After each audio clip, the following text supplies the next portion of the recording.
Mon corps est ici, mais mon esprit est toujours là-bas. C'est en ces termes que s'exprimait Mathieu Mestogoshu dans ses chroniques de chasse.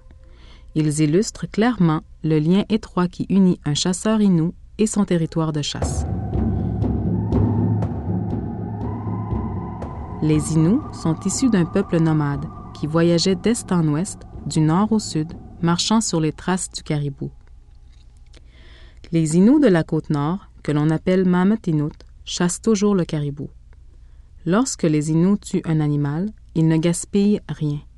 Il est important pour eux d'utiliser toutes les parties de l'animal et de suspendre les os dans les arbres en signe de respect. Comme l'a dit un aîné, Mathieu Mestogoshu, un grand chasseur Innu, le fruit de la chasse est précieux, le gaspiller est un acte grave. La communication avec le maître des caribous, Papakasik, passe par les rêves, les chants du joueur de tambour et parfois par l'usage de la tente tremblante.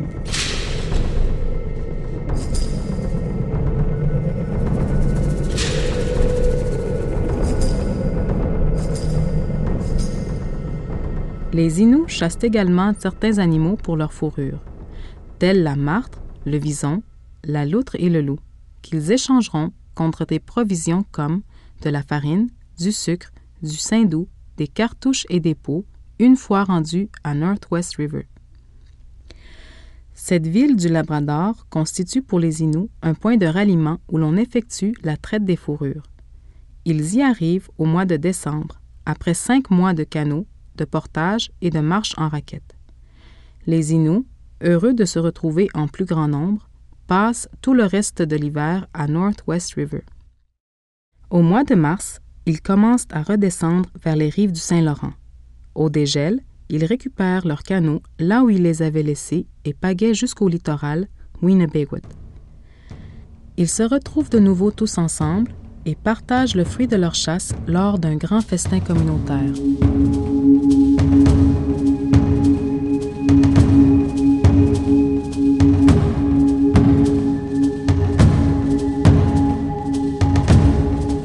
Les Innus façonnent leur monde encore aujourd'hui en véhiculant leurs valeurs traditionnelles qui sont le respect, l'entraide et le partage.